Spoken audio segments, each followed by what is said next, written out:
Hey toy collectors, welcome to another super exciting, outrageous toy review. Today we're taking a look at the Masters of the Universe Origins Battle Cat. Battle Cat and Cringer were one of my favorite characters in the original Masters of the Universe cartoon show and toy line. I played with Battle Cat with and without his armor all the time. What a great steed for someone like He-Man to ride on. I mean, it's just so fantastic.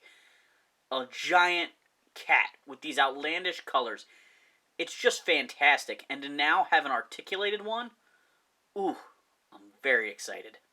They are knocking it out of the ballpark with the artwork on these packages. I love seeing that vintage-inspired cross-sell on the back, as well as some play feature call-outs. Beautiful artwork at the top, and man, I still gotta find Prince Adam in that darn jet sled.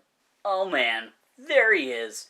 This is the Battle Cat I dreamed of as a kid. I had that hollow slug-type figure with no articulation, and always wished that you could pose him a little bit. Move those legs, close his mouth.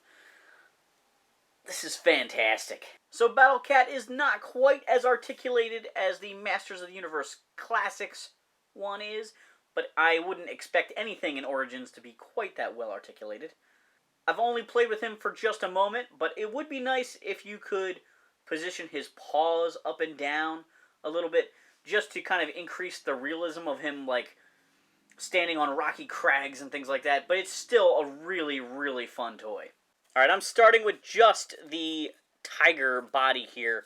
No saddle, no armor, just so we can really take a good look at it. This is the Cringer mode if you are a Filmation fan.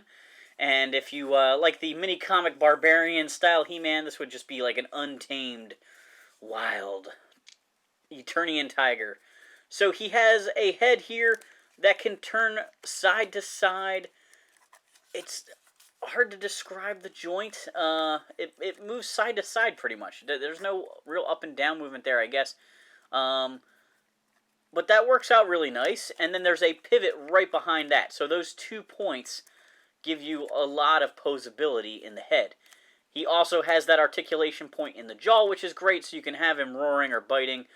You can close it a little bit better to approximate Cringer than you could with the vintage figure.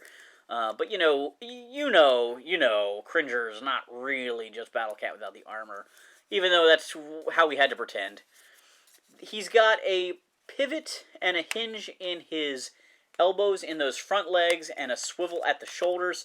So a decent range of motion there. You know, and those knees are, you know, backwards bending, so they're like a cat. He's got some really nice paintwork with the stripes going on there. He's even got that little divot between the shoulder blades, just like the vintage toy did. That's kind of funny. Here we come around to the other side. We're going to take a look at his hind legs. Same kind of articulation there. Hinge joint. And then the hinge and swivel point for the rear knee. The range of motion on that leg seems a little bit more limited than the front leg. But of course that one's bending the opposite direction. The pivot point sort of is reversed. And then he's got articulation at the tail. It's a swivel and a hinge, so it goes up and down and around. No stripes on that tail. Anybody else still looking for a striped-tailed Battle Cat variant? This guy is. We'll take another closer look here at the paintwork on his face. He's got minimal paintwork with the eyes there, just a little black dot. The inside of his mouth is painted red, and he's got just those 4 main teeth painted in white. Battle Cat's accessories are pretty much like the vintage ones. He's got his red saddle here. It's got the horns. It's got the backrest there, the back plate armor. The strap is actually a separate piece, again, like the vintage one. It's more molded and has these little ribs on it, so it seems like it's harder to lose this. It's not going to really fall out as easily as the original one. And then, of course, he's got his battle helmet, and this one has the painted on eyes, making it very much more Filmation looking than the original Battle Cat mask. I think he looks really great with the armor on. Very much the way I picture Battle Cat. You know, the new He-Man, I'm not wild about the changes with his head sculpt. He just doesn't quite scream He-Man to me. The Battle Cat is so perfect, though.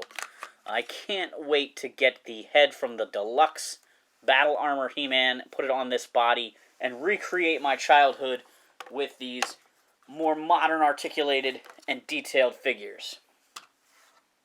Beastman, are you clear on the plan? What happened?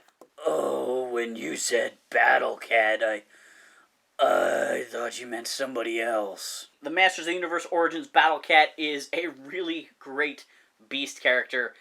I'm giving this guy high marks. I really enjoy the sculpted detail and the improved articulation on this, but that real vintage feel that it's got, I love it. Top tier Origins figure here. I'm putting this one up there with Orko and Teela and Scareglow as must-haves if you're cherry-picking this line.